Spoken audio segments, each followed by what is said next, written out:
Alright guys, TacticalRab back again today. Hope you're all doing well and enjoying your day so far, and as the launch weekend relatively quickly approaches at this point, we are still getting to see some scrims courtesy of Zinni on stream last night. Methodz team versus OpTic certainly had its entertaining moments. Very much enjoyed your thoughts in the comment section below. If you enjoyed the video, hitting the like button is the best thing you can do. Top of this channel reaching new people, please do subscribe as well if you have not yet already. First of all, this from Zero, having a good time here on Tuscan Hardpoint. We're going to be talking about a couple of other Tuscan Hardpoints here in just a couple of minutes time, but firstly wanted to dive in, given the fact that I'm pretty sure the 21st is when the launch weekend kicks off. It's going to be a proper tournament style format. Obviously it's much later than we would like it to be, but it's still pretty exciting seeing it will come up on the horizon. Now well, there are kind of some odds, at least. Well, some people are discussing which teams should be the favourites for the events. FaZe are obviously number one, no surprises there. OpTic right behind them, at least according to Bet365. Kind of surprising. Of course, we talked about Ultra yesterday, right? The fact that, like, okay, what's going on there? Should they quite be where they are? Also, Thieves here number 4, thought was kind of interesting given the fact that Scump didn't even mention them or the Guerrillas yesterday in the kind of top rankings. Would probably put subliners above them right now, but interesting stuff regardless. Thought it was kind of funny really what Zero had to say about the fact that Ravens are down here even below Boston, a team that hasn't even been confirmed yet. But in fairness, Boston probably should be much higher than this based on their performances, at least in practice the last couple of weeks. But of course you can't really tell how the teams are doing that don't have their scrims and their practice streams all that often. But thought this was kind of interesting to look at regardless, as well. Zero says Boston haven't even announced a roster and they're still above us, you know, we must be absolutely terrible. But of course, well, we'll have to see how things actually transpire when the event does kick off. But did want to mention this, because of course we touched on Ultra yesterday. A couple of guys reached out to me to say that the Ultra guys were in Europe. They've been scrimming some European teams. That's why we haven't really seen all that much, and probably why Scump doesn't really understand why they aren't practicing, because they're actually not out there to practice against the North American teams. So, well, as Marky B says in reply, of course, the coach of the Toronto Ultra, we have been practicing in Europe, and well, just confirming, I've seen a few people say this at this point. We spent the start of the game in North America, but didn't scrim OpTic, and then we've spent December at home in Europe. There was some sort of weird thing coming about why they didn't scrim OpTic. Wasn't really sure about what happened there, but I mean, still, maybe something more will come out of it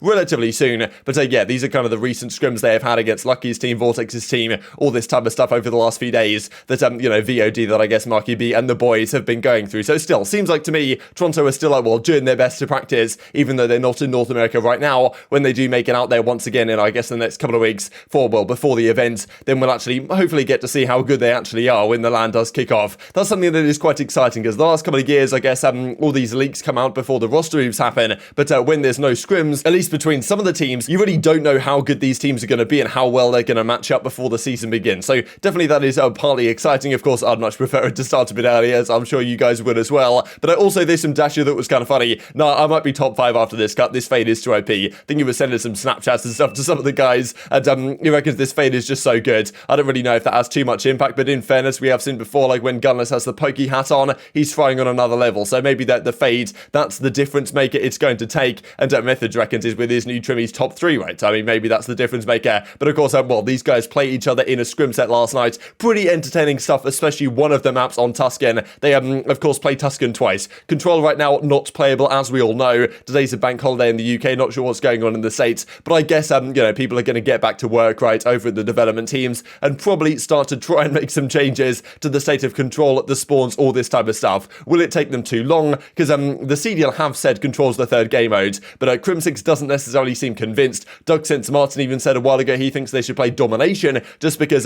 Control might never work with squad spawns, and therefore, like, maybe Domination's the only game mode that are outside of, well, Hardpoint, even though that doesn't really work, and Search and Destroy, which of course squad spawns don't matter anyway, because it's just, well, hopefully there's no glitch that means you can respawn, like Search and Rescue back in the day. But, I mean, still, he reckoned maybe even Domination could be the play. Right now, they're just playing Hardpoint in scrims. Now, you know, this was spotted last night. I thought it was pretty entertaining. I'll share this clip for you guys on screen here in just a couple of seconds. This is, I believe, the first time they played Tuscan, and they got kind of destroyed. The second time, it was completely the other way around. But, yeah, Methodz versus iLLeY in a gunfight right here. iLLeY takes him down and, well, shoots some bodies after an interesting exchange. Bottom church, going to use it. Two there. Two church alley, one guy on old. One church alley, and one's bottom church. Two. Bottom church. Watch out by the church. You got it for me? I'm sure. There's two. One's one to you, or no, one's to you. One's bottom church. Under fire. Bring it to the right. On old ender. Okay. Oh, he's cutting off you one. So two at old. One's going mid alley. Pretty sure Dashy. I'll No, take it out. you ran back. You ran back to the other side time. I just got the worst timing. One's new and one's pushed out like on the right. One's Okay. pushed out on the right, one's Try pushed taking out. time. The lane, Brennan. I'm gonna try to the left. There's two on the left. And then one on the right. One side dead. Alright, next is Left time. side, One shot time. One shot. Vines in one time. Vines in time. Nice one more time. Let's hit this. We need 3 seconds to win. There's 2 in time. I sent one Take your left. time. One shot time. Dead in time. Close fire.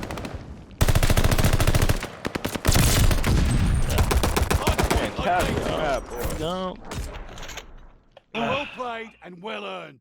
So this was the conclusion to that map. It was map 2, Tuscan 250 to 88 in favour of OpTic over Boston in this one. But they play it again, of course, later in the set, because right now, what else is there realistically to do? I think some teams have been scrimming some search and destroy, or at least playing some search and destroy Charles and stuff like this to get ready to go. A lot of the teams are just playing hardpoints right now, and it's a big question what they really do with the game mode, right? We'll talk about it a little bit more later today. But you know, if search and destroy is realistically the only playable second mode, third mode even, then you know, 3 search and destroys, is that what we really want to be seeing? Is it therefore going to go search, hardpoint, search, hardpoint, search? Probably that'd be better than having 2 search and destroys in a row, but I don't really know what they're thinking there. Hopefully that's not the case. Would be a complete shambles if that did happen in the end, and a lot of people don't really seem to like playing search and destroy in this game either. So you know, there's that sort of well, side of the story as well, but at least spawns aren't an issue, as I said a little bit earlier. Now the second time Boston played Tuscan against OpTic, it was 250 to 119, so actually completely the other way around. So fair play to Boston bouncing back. The end of this scrims that actually went 3-3 in favour of both teams. So just goes to show really the fact that what Scump was on about, we looked at yesterday, that Boston are a team that causes OpTic problems. And just because we looked at the fact that they're only the 10th favourites right now going to actually win this event, Boston seem to be pretty damn good. Of course, no confirmation of the actual roster yet and what the team branding is going to be called,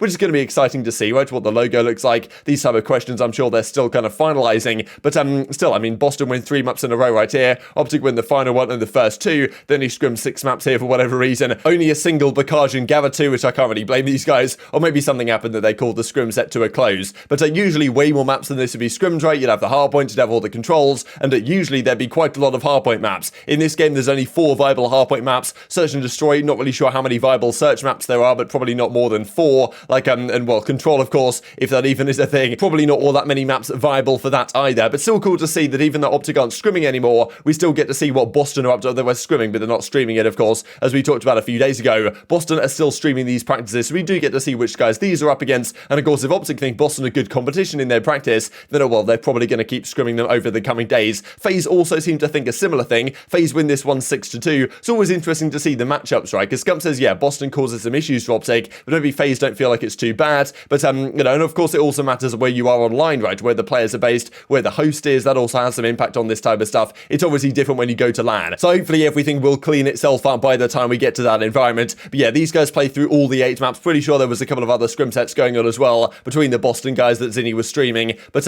yeah, I mean, pretty comfortable for FaZe in the end. But of course, they are the favourites going into this season, are the favourites going into this event. But of course, like there's 11 other teams that could be very competitive, right? And I did the Power Rankings a couple of weeks ago now on Christmas Day, and obviously controversial. Power Rankings are always going to be controversial, but I really think going into a season, you can't really tell so readily, especially early on in the year when things are very volatile and the game modes don't even work properly. Like, who's going to be a number 1 best team? I think it's going to be difficult for someone to be a consistent number 1 best team, arguably with some of the randomness in this game right now, which probably levels the playing field a little bit for some of these other rosters and makes it a little bit more difficult to choose between some of these teams right now at the top and also in the middle of the pack, most certainly. This also I thought was kind of funny, right? If you guys saw what was going on with Antonio Brown yesterday, this is a screenshot of it actually real quick. Basically just rage quitted the NFL. I thought it was kind of cool, but I'm not really sure like what even caused this. I don't know the story behind it, but I just thought it was kind of funny because the flag says bro pulled a Dylan God, of course, like, you know, player for London Royal Ravens. He just dipped straight up out of there last year, and apparently he might be getting back in business, but I'm not really sure where he went, frankly, from Call of Duty. Like, I was considered Europe's next, well, real top prospect after the Black Ops 4 season.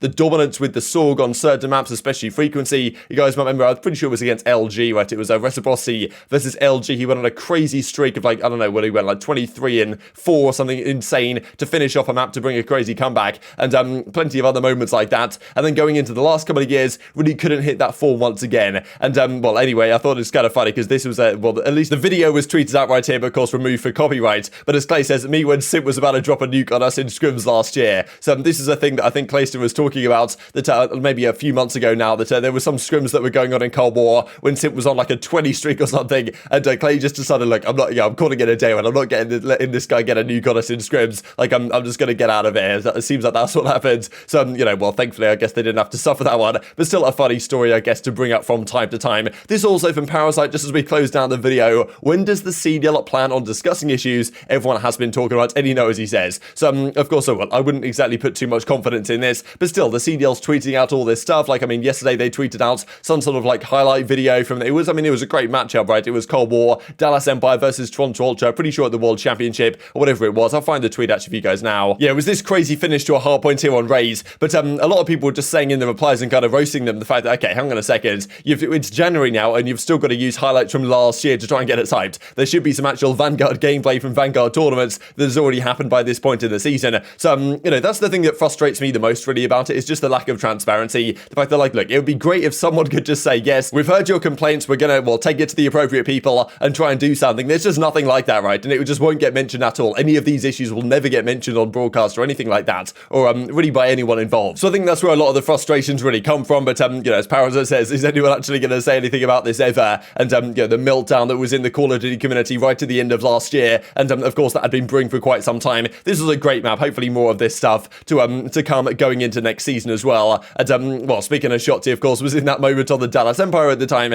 Now he's on OpTic, Texas. Thought there's a pretty funny clip here in Warzone just to finish things out. But very much intrigued to your thoughts and all this stuff in the comment section below. Hope you guys enjoyed the video. If you did enjoy it, hitting a like button tells the YouTube gods this is a good video, and as like you should see it as well, and help grow the competitive Call of Duty community. Thank you watching as always, take care, and I will see you next time.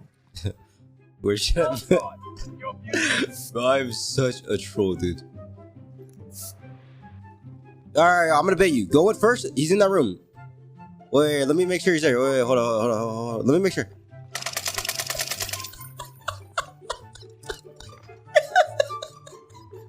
I'm closing doors.